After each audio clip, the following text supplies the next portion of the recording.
All right. Warrior was asking me about how to recover guard when you're being attacked from turtle. Is that about right? Excellent. So here I am. I'm in turtle. Ryan's on side. Right. A couple of things.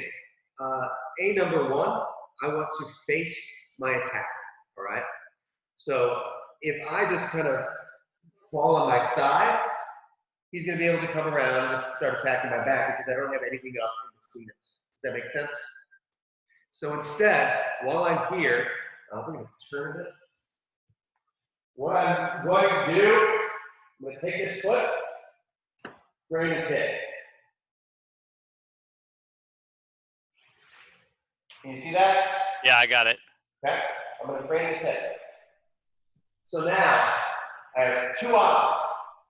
First, I can use that, I can push and sit in. Okay. And recover guard that way. Or, as I'm here, I'm going to roll over my right shoulder, the same shoulder of the foot that's on his hip. I'm going to roll over, come into guard. So again, he's here attacking me in turtle position, right? I'm protecting my neck and making sure I'm getting all this. I throw my foot up on his hip. Just right here. And I'm going to use my shin as a way to manage distance because, you know, turtle's a terrible position, but it's still a guard. You know, if you look at Tellus, I think Eduardo Tellus is probably the one who's done it best. He's developed a whole guard system from turtle, right? So it's not great because you're exposing your vacuum and all this, but it's still technically a guard, right? So in guard, we want to manage distance, we want to control grips. From this position, those are the two main things. I don't have any way to manage distance without something on his hips. Does that make sense? So the way to do that, scoot out a bit, throw my foot up. So this is now a way for me to manage what distance I can make between us. Okay? So that foot's up, I'm still protecting my neck, trying to make sure he doesn't pin me down. I can post and sit through, put my foot right on his hip, and go for grips. Another angle from here.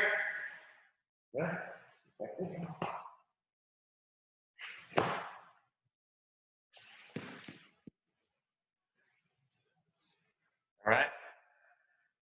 Second option, if for some reason he's like sucking you back when you try to frame away with your shin. From here, get my shin up. I've still got this. As I try to frame away, he's sucking me back. That's great. I'm going to take this hand, just set it under my leg so I roll over my right shoulder.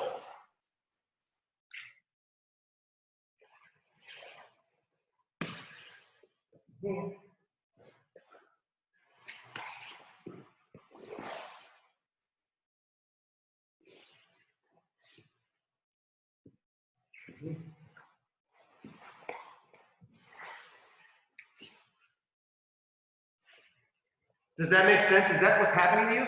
Yeah, that's definitely what they're doing. They're doing a variant on that. It's a little bit more technical, but that's exactly it. I think it's that roll. They're always able to roll out of that position, and I think it's to that leg, the reason why.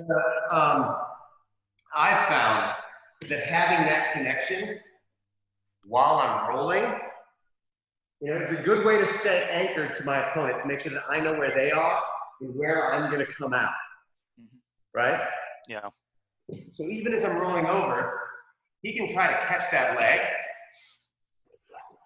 Right?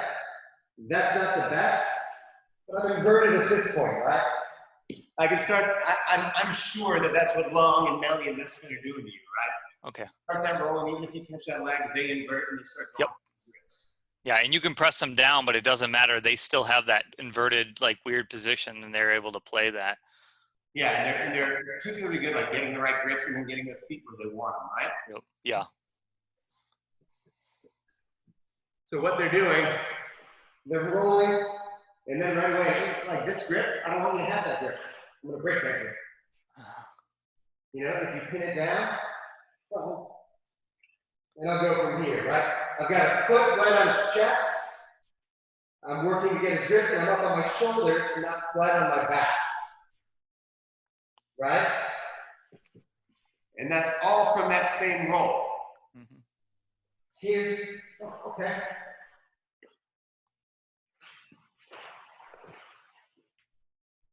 Yep. Does that make sense? Yeah. One question.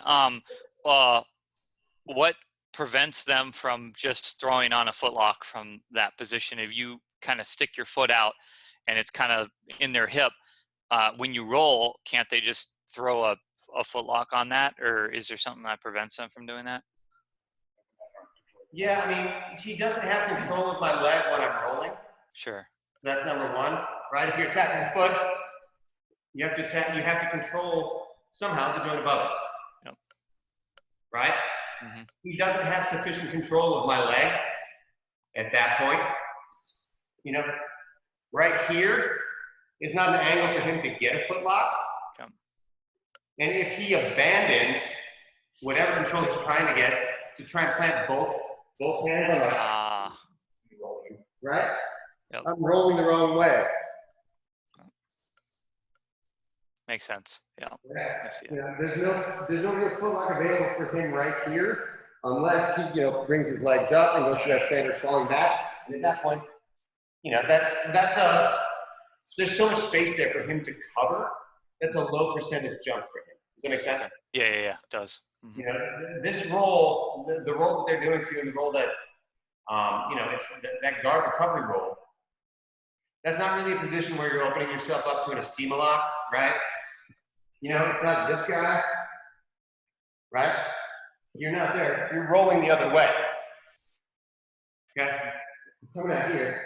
Even if he catches this foot, if he catches that foot, his hand is occupied, so he can't throw a footlock on my bottom foot, right? Yeah. Okay? And if he's catching that one, I have to address the grip that he throws. Mm-hmm. If he's stopping me from recovering guard like this, I send my bottom foot into him and I pull on sleeve. Is how I'm breaking that grip. Yeah. Does that answer your question? Yeah, it does. It does. Yeah, you can address it. Mm-hmm. So yeah, the most important part, because you don't really want to just roll blindly. Yep. Right? If we're here in turtle, then I'm like, okay, I got to go somewhere. I can't just roll because I haven't created any space between me and Ryan. If I just roll, he's going to stick on me like a barnacle, right? Yep. And now I've gone from a possible but not great guard to being in the bottom of side control at best. To manage that distance, I've got to get something in here. Yeah. And that's what I think about when somebody's attacking me from turtle. I want to face them, but I can't just look, because then I'm going to get crushed. I can't roll, because then I'm going to get flat. I need that distance management. So to do that right away, even if I start that roll, the first thing I'm doing, as this gets low, that foot gets in the hip. Right there. Right?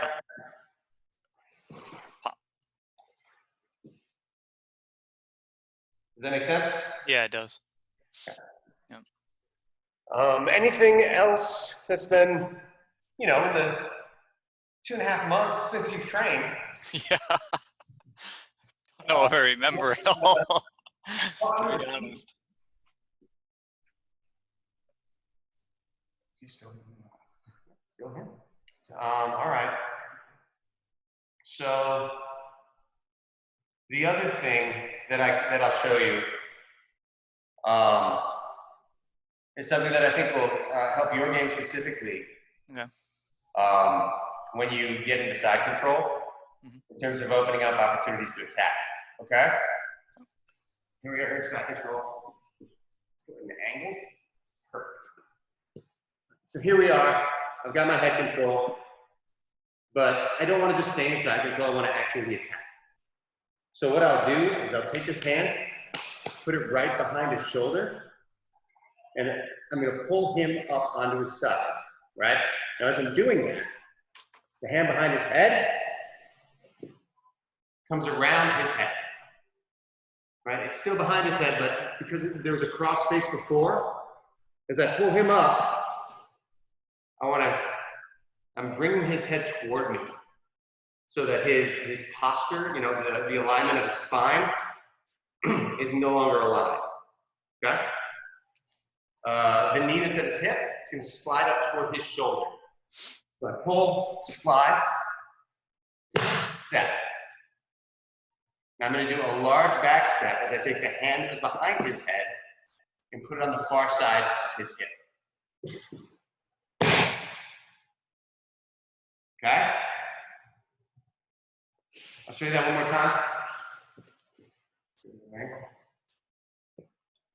Here we are behind his head, behind his shoulder. I pull up as I bring my knee up towards his shoulder.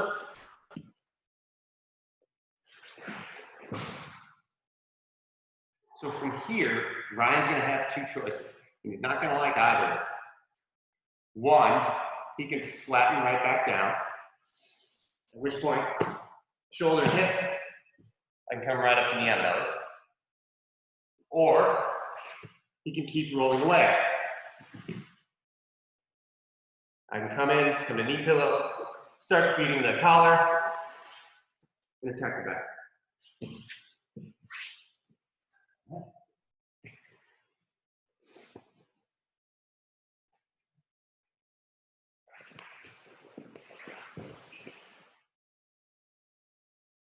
And from here, my next attack depends on how he reacts. If he just stays on his side, that's also kind of fine. I can sort of get this gift wrap, lean forward, let's rotate. Lean forward, and then my head side knee just comes in right here. Right? Load him up. Feed collar and shoulder. One of the important things to remember on this is that I have to bring my leg side knee up toward his shoulder, right? But I try to just do it from here. He can latch on my leg. There's more distance that I'm trying to cover. It is a less efficient and less proactive movement. Okay? So instead, when I pull on the side, I'm up here. If he takes that baby, keeps going to his knees, we can start attacking from here. Does that make sense? Yep. Okay. We'll go from a couple different angles so you can get some eyes on it. And this works, just so we're clear, this works if his hand is here or if his hand is here. Right? So here, I think this is great. We've got a great little handle right here with his bicep, right? Bring my elbow up. Right?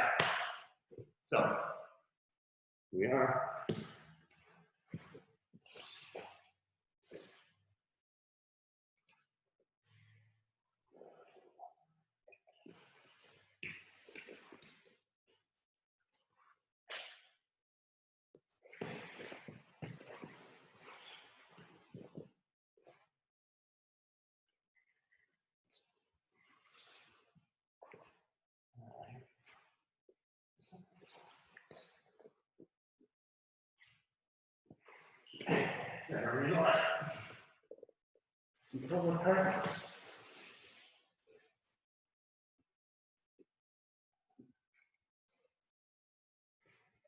Right?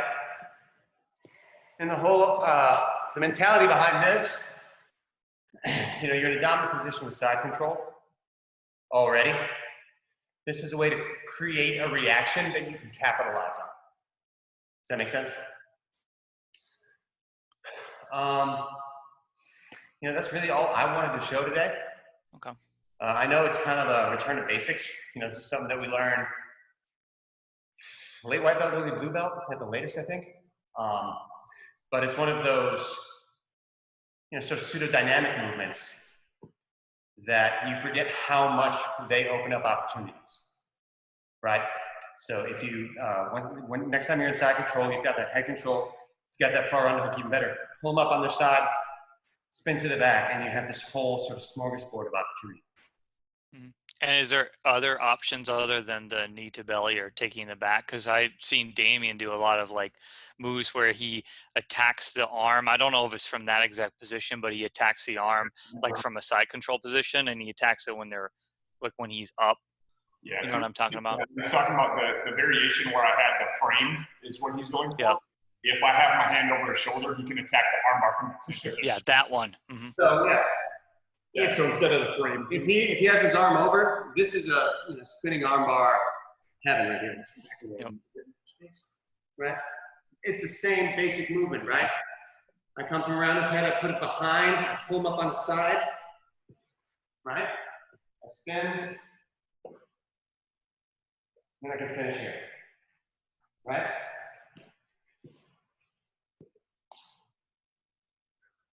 I can push that hand so that he has to like bring it back. That's even better. All right. Now from here, you can sort of grab your collar if you're worried about your grip. You don't need to at all. Great. No, you don't need to at all. You can just sort of use this, C grip, hide your elbow, and I take my elbow, I put it right on top of his ribs. Okay.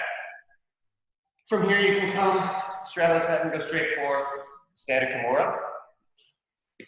Or once he's on the side, again, if my knee has come far enough up toward his shoulder, take this foot, set it by his belt, turn. Now we're here. Grab down, bring it over, finish. It's the same concept, right? He leaves that arm over, you create a reaction and seize an opportunity that he's given. Does that make sense? Yeah, it does. Do you want to see that again? Or are you all right with Yeah, that? can you one more time? Because Okay. yeah, so I won't be able to drill it, so I want to see it. Here. 1, 2, 3. Yeah. All right.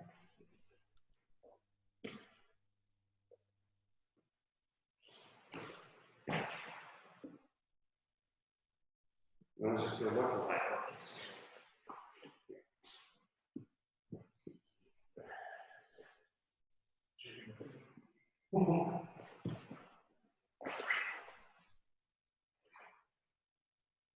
Seal the deal. That one's especially bad because if you leave the knee behind, it's almost tighter. Mm-hmm. It's pinned to the shoulder. Mm-hmm. So yeah, now you got a whole new toolbox for your side control attack. The general side control attack is you pin that far arm and try to work with that, right? Now this opens up, throwing the knee on belly, getting it closer to mount. Opens up a far side arm bar. Opens up a collar choke. There's a whole new world that you get to play with now. Okay. Thank you, Chris. I think if there's anything else like specific or any other general questions, I'm happy to answer those. Okay. I guess I got 7 minutes. So one thing that I really struggle with, that judo sweep, I think it's called Osonogari, where you step and you sweep them by kicking your leg back. Are you familiar with that? Yeah. Yeah, I struggle with that because to do that correctly, you really need to keep your shoulder forward. If you get your shoulder back, they can just sweep you, like reverse Osonogari. Yeah. And I find it really difficult to keep my shoulder forward. On most jiu-jitsu guys, because they always assume like a really wrestler posture. So they're always like super leaned over and their shoulders forward, and they don't like to get pushed back, and they're tough. I don't know how to exactly deal with that whole situation. I think it's a pretty good sweep. So, I mean, my first answer is going to be one, ask Brian Olson. okay, I will do that. Abkedian. Okay. However we say his last name, I'm really bad at it. I'm Alex Armenian. But third, approach the entry to that takedown the same way you think about a snap down. Like you've got plenty of wrestling, right? Yeah, well, I didn't wrestle, but 2 years in Fargo is enough, Fargo, It's full of like a D3. Yeah. But so, like in a snap down with wrestling,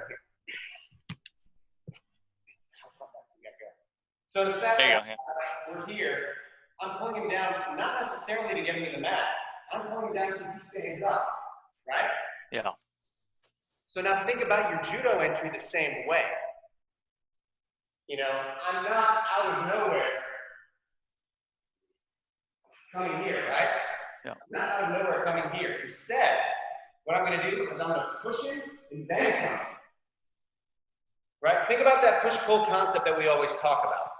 Moving Ryan is going to be a whole lot easier if I make him move himself and then I pull him the way he's already going.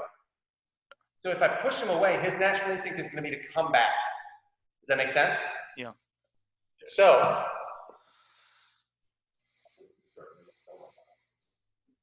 while we're here, if I've got this collar grip, Olson's been talking about keeping this elbow down. I don't know if you haven't had a chance. He went over the Osotogari. Yep, I saw that. Yeah. Yep. So I'm talking about keeping this down and poking this one up, right? Yep. But if I push him first, while we're here, I push him, then I come in. I think that is going to help you keep the initiative. Okay. Right? Does that make sense? Yeah, a little bit. Mm-hmm. I mean, sadly, the only answer I have for you is a conceptual one, because I'm not the best at Osotogari. So the other thing you have to think about is like when Chris breaks down all the stuff of the fundamentals, you can ask Brian and Alex the Japanese versions, but there's 3 principles to all of your throws: entry, off balance, and then the execution or the throw itself. So in this part, where you're talking about the snap down and keeping your shoulder forward, is that off balance. You don't want a static opponent. You want to force them to either lean in, lean back, one way or the other on your throws. Yeah. So that snap down or the shoulder manipulation before you hit the throw is big. Mm-hmm. Yeah. So same thing, like when I do a tomonage, put the feet on the hips and try and flip them over. I don't just sit into it. I push them away first so that they come in, and then I pull them over. Mm-hmm. Right? I'm generating the reaction that I want to create the opening that I need. So for your Osotogari, again, Brian will have a better and more technical answer. I think if you get them moving first, right? You push them and then you come in. 1, 2. So then you're already leaning in with your shoulder. That will cause them to off balance rather than you like going into a solid brick wall and trying to flip it over. Does that make sense? yeah, it makes some sense. It's hard to. I need to apply it, but yeah. And I'll ask Brian to get his opinion on it. All right. Anything else? Cool. That's everything. Appreciate it, Chris. All Thanks for right. the time, guys. If anybody else popped on, you got any questions, feel free to post them in the fundamentals page. Shoot us a text or a call. You know how to get a hold of us. We're going to take a look at the new orders that come out today, see what all that means, with plans to hopefully have some sort of classes rocking on the 1st. As soon as we figure out what all of that looks like, we'll let you know and we'll get everything moving. All right? Cool. Thank you, guys. Appreciate it. See you, Wade.